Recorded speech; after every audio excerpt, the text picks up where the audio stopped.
Elevated corridor పనులను road భవనాల శాఖ మంత్రి కోమటిరెడ్డి వెంకటరెడ్డి పరిశీలించారు. వంతెన నిర్మాణ పనులపై అధికారుల నుంచి ఆరా తీశారు.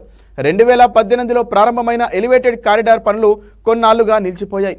నిర్మాణ పనులు అర్ధాంతరంగా ఆపేయడంతో వాహనదారులకు ఇక్కట్లు పడుతున్నారు. హైదరాబాద్లోని ఉప్పల్ నారపల్లి మార్గంలో ఎలివేటెడ్ కారిడార్ పనులను మంత్రి కోమటిరెడ్డి వెంకటరెడ్డి, బీజేపీ ఎంపీ ఈటెల రాజేందర్ అధికారులతో కలిసి పరిశీలించారు.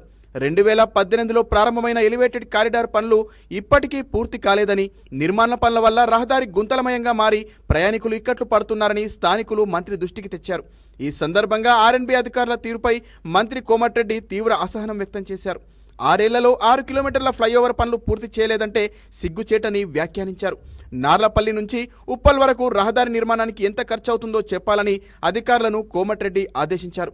కేంద్ర రాష్ట్ర ప్రభుత్వాలు నడిచేది ప్రజలు కట్టే పన్నుతోనేనని, వంతెన నిర్మాణంలో ఆర్ఎండ్బీ అధికారులు పూర్తిగా విఫలమయ్యారని మండిపడ్డారు మంత్రి.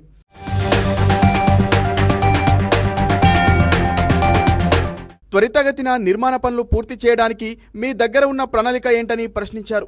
కాంట్రాక్టర్పై పూర్తి నెపం నెట్టడం కాదన్న ఆయన, మీరు చేయాల్సిన పనిని మీరు సక్రమంగా చేయలేకపోయారన్నారు.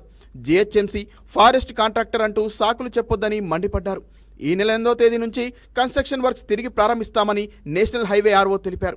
సెప్టెంబర్ చివరికల్లా ఎలివేటెడ్ కారిడార్ టెండర్ పనులు పూర్తి చేయాలని, పనులు ప్రారంభించిన 2.5 ఏళ్లలోగా పైవెంతన పనులు పూర్తి కావాలని మంత్రి ఆదేశించారు. ఆర్ఎండ్బీ శాఖ ఆఫీసర్లు అధిక సమయం ఫ్లైఓవర్ పనులకే కేటాయించాలని సూచించారు. దశాబ్ద కాలం పాటు బీఆర్ఎస్ పాలనలో హైదరాబాద్ను విశ్వనగరం చేస్తామని కల్లబొల్లి మాటలు చెప్పారని మంత్రి అన్నారు. 6 ఏళ్లలో 6 కిలోమీటర్ల కారిడార్ పూర్తి చేయలేకపోవడం తెలంగాణకు అవమానకరమని, ఈ విషయంలో కేటీఆర్ సిగ్గుపడాలన్నారు. హైదరాబాద్ విజయవాడ హైవేతో పాటు ఉప్పల్ ఎలివేటెడ్ కారిడార్పై దృష్టి పెట్టాలని కేంద్ర మంత్రి గడ్కరీకి విజ్ఞప్తి చేశామని తెలిపారు.